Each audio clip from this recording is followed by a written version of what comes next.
Welcome to the Real Lawyer Podcast, where we get real about life, working in law, and everything in between.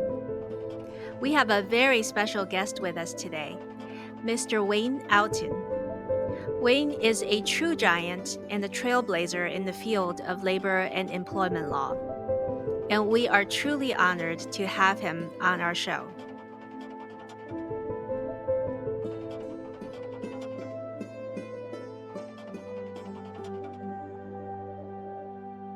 Hi, Wayne. Welcome to the Real Lawyer. Good morning, Joyce. I'm pleased to be here. Wayne, as I said in our intro, you are a true trailblazer in the field of labor and employment.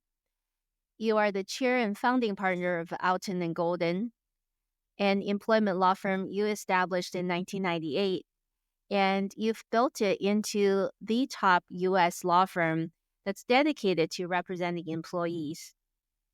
You're also the leader of the employment law bar, from what I understand. So I'd love it if you could give us an overview of the different leadership roles that you've taken on over those years. Well, I founded Outten and Golden in 1998 when I was 50 years old.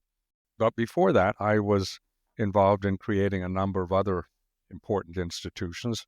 One was in 1985, I was a founding director of the National Employment Lawyers Association.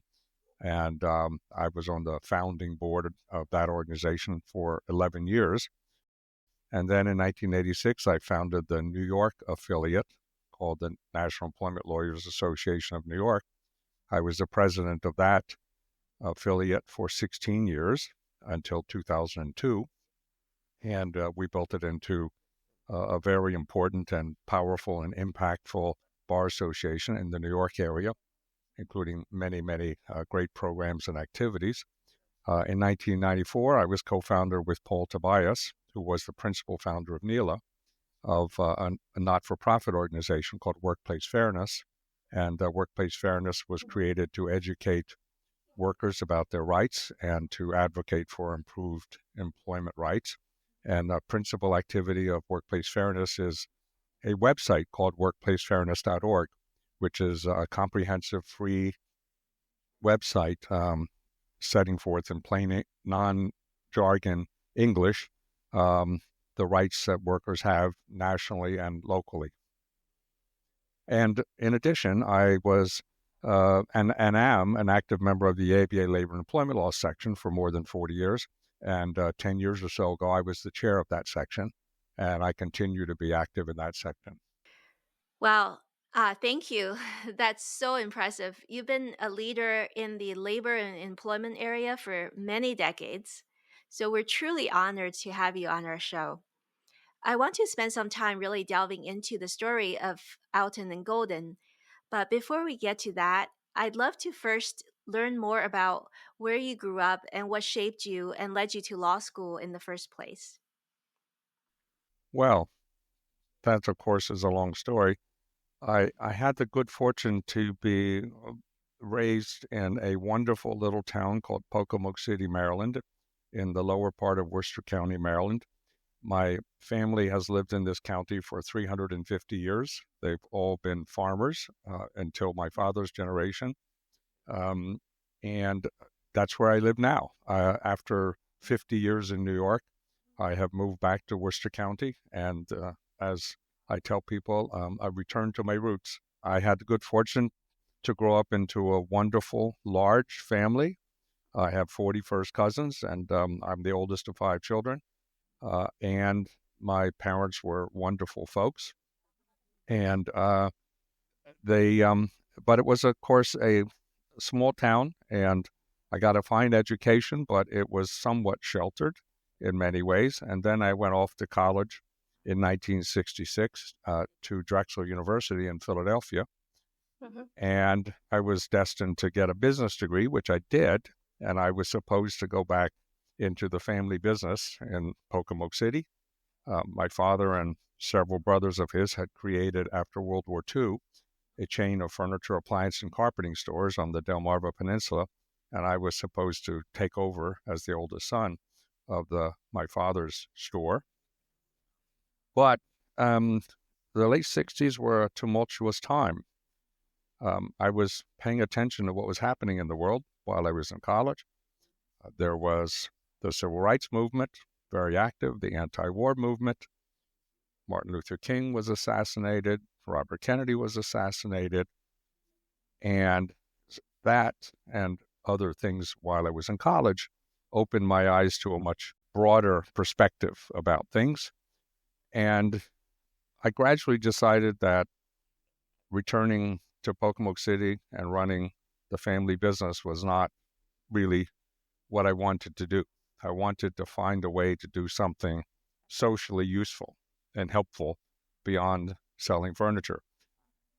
And I noticed that the people that were out there in the world making a big difference in the things that were going on at that time seemed to be mostly preachers and lawyers. And I knew I didn't want to be a preacher. So I decided to become a lawyer because it seemed like lawyers somehow figured out how to be involved in making things happen and changing the world. Mm-hmm. So without knowing much more about lawyering than that, I didn't even know any lawyers other than the professor at Drexel who taught business law. I enrolled in law school, and I ended up going to NYU Law School because it had a reputation then, and still does, of course, as one of the best public interest law schools in the country. I had the good fortune to become an Arthur Garfield Hayes Civil Liberties Fellow while I was there, and met one of my great mentors, Norman Dorson, who was the president of the American Civil Liberties Union and also the leader of the Arthur Garfield Hayes Civil Liberties Program. And by virtue of all that, I was committed to a public interest law career. I didn't know exactly where, when, and how, but I knew that that's what I wanted to do. And after law school, I clerked for a wonderful judge in Portland, Oregon, named Gus J. Solomon, who taught me a lot about a lot of things, including how to write well. And then I taught law school at NYU for a couple of years, and I became a little bit of a liaison to the Arthur Garfield Hayes Civil Liberties Program then from the teacher perspective. And as I was finishing that 2-year stint teaching at NYU, Norman asked me to write a book in a series of books called The Rights Of, that the ACLU published. The rights of gays, the rights of women, the rights of others. And long story short, I chose to write a book on the rights of employees. After spending some time in the library, I realized that there really wasn't much out there in layman's language about the rights of employees in the United States. So I then embarked on a 5-year process while I was practicing law of writing a book called The Rights of Employees, 500-page book that came out in 1984. And that's how I became an employment lawyer representing employees. Wow. 5 years of your free time while you were practicing law full time. That's real dedication, Wayne. It really sounds like you were someone, by the time you were getting into law school, you already had a very clear vision and purpose. And I'm curious, with that kind of clarity, then how did you approach picking your classes, and how did you decide on what kind of programs to get involved with that eventually led to writing the book and the various opportunities that you just talked about? Well, while I was in law school, which was 1971 to 74, I did not then know that I was going to be an employment lawyer representing employees. So I didn't take any courses in law school about employment law or labor law. Oh, really? In fact, I'm not even sure there were any courses at that time on employment law. If there were, I wasn't aware of it. Uh-huh. I just knew I wanted to do some kind of public interest work. And as I mentioned, Norman Dorson, a noted, actually famous professor at NYU Law School, became a mentor of mine, and he helped me along the way many ways, many times. And when I wrote the book on the rights of employees, that's when I became an employment lawyer. And Mhm. but that was already 5 years after I was out of law school.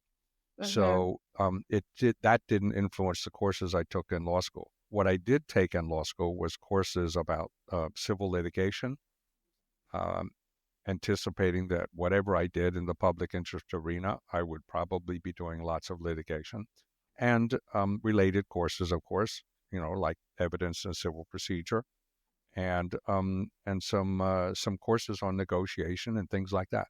They Mhm. had a clinic on civil rights litigation, and I took that clinic. And so I was positioned to do some kind of public interest work, but I didn't know just what until I ended up writing this book on the rights of employees. I see. So you took courses that prepared you well for a career as a litigator, and then working on the book on the rights of employees really inspired you to become an employment lawyer. And the timing of all of that was kind of perfect, also, right? All of that was happening during this very important period in our country's history. Well, that's exactly right.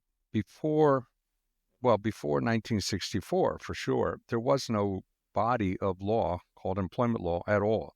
You had labor law, and then starting in the 60s, you had civil rights law with Title VII and other civil rights statutes.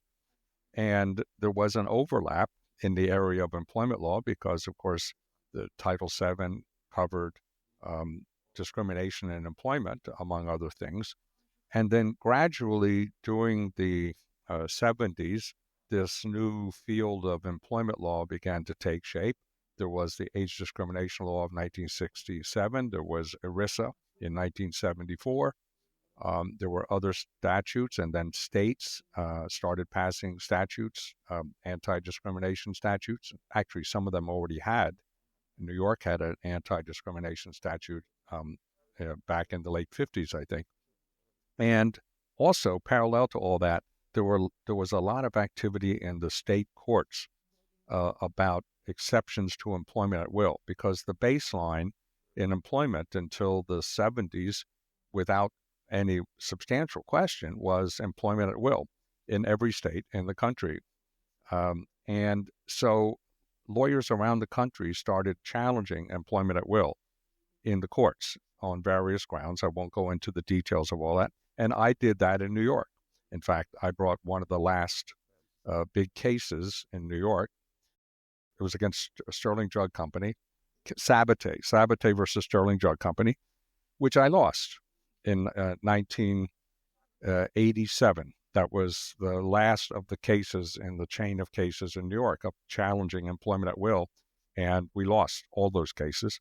And so that was the end of challenges to employment at will in New York. But meanwhile, similar things were going on in other states, and in many other states, the courts were more receptive to creating exceptions to employment at will, particularly in California and also New Jersey. So anyway, without going into further detail, this was a busy time in the 70s and 80s in the creation and growth and and building of this field of employment law. And in fact, before that, the ABA section of labor and employment law was known as the section of labor law, and Mhm. it was only in that the beginning of that era that the name of the section was changed to labor and employment law. Mhm. Mhm. So I happened to be at the right place at the right time to be part of that evolution. And related to that was the creation of NELA, the National Employment Lawyers Association, in 1985. That was at the impetus of Paul Tobias, who was the founder and spiritual leader, or was, he's deceased now, of NELA. Uh, he had a vision of creating a bar association of for and by lawyers who represented employees. And Mhm. so in 1985, he called together a small group of people. I happened to be one of them to create this new bar association. And it was a seminal event. And now NELA is a very important and major bar association with thousands of members around the country, as well as 66 chapters or affiliates around the country. And it has a major impact on the practice of lawyers who represent employees. It has a major impact on the clients of all of those lawyers because they're able to better serve their clients because of NELA. And it has had a major impact on the law, both national and state law, by the advocacy and actions and lobbying of the NELA lawyers.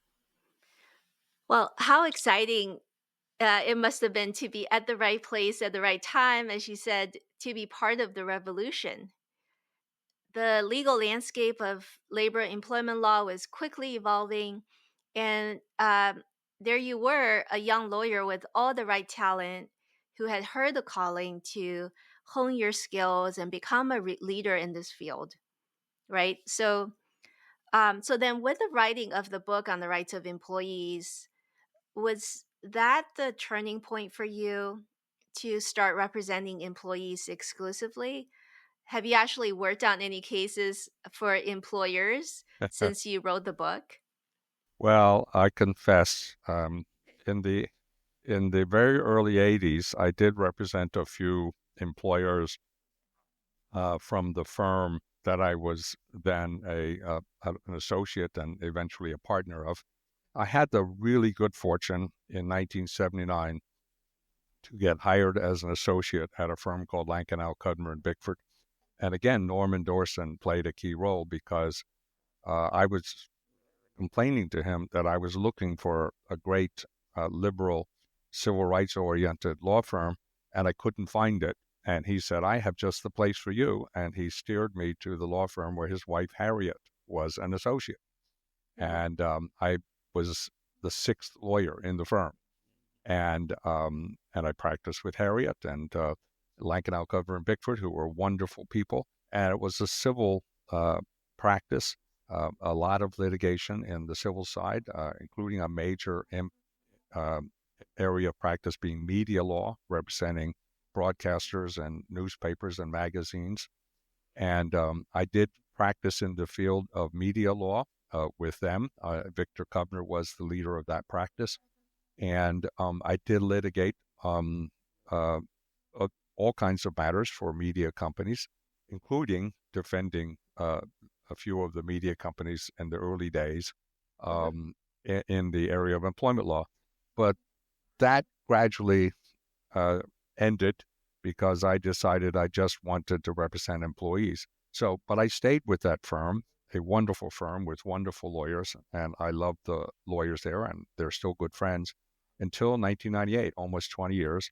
And I was gradually steering away from anything other than representing employees, so that by 1990, that was all I was doing, was representing employees. And I wasn't doing any more litigation in any other areas, including media law, after 1990. And then, as wonderful as that firm was, I was getting impatient with the fact that I was not able to build the kind of law practice that I really wanted to build. They were very supportive of everything I did, including all my time and effort and expense incurred in being a founder and leader of NELA National and NELA New York and the ABA Labor and Employment Law section. They supported me in all those things, but I couldn't get the ability to hire more help, more associates in my practice. Although I was able to hire Ann Golden, who became my partner in the '90s, and she became my right-hand person in my law practice. And then in 1998, along came the opportunity to create my own law firm, which was precipitated by the fact that the firm that I was with was merging with a larger firm, Davis Wright Tremaine, and I didn't want to be part of a big firm that, among other things, represented employers. So with that sort of impetus, I did something that I had been thinking about and talking about for some time, which was to launch my own law firm. And Ann Golden came with me, and as of September 1, 1998, we started Outten and Golden. Wow. What a journey already up to that point. And it only became much bigger, much more fulfilling, it sounds like, since then. Well, yeah, I had a vision, a very explicit vision, not just a vague idea, but a goal to create the best and probably the largest law firm in the country that represented employees. There wasn't a firm in existence at that time like Outten and Golden is now. There were a few, mostly it was solo practitioners and small law firms. There were a few firms that had as many as 8 or 10 or maybe 12 lawyers scattered around, very few, including Judy Vladek's firm in New York City. Judy was a, a, a key early civil rights, employee rights, especially gender discrimination rights lawyer in the field. She was a pioneer, and she's long deceased, but the firm continues. Anyway, I had the idea of creating a firm that was big enough, good enough, uh, sufficiently resourced and funded that we could take on any employer, no matter how big, and any law firm, no matter how big, and we could go toe to toe and never have to back down. And that's what we did.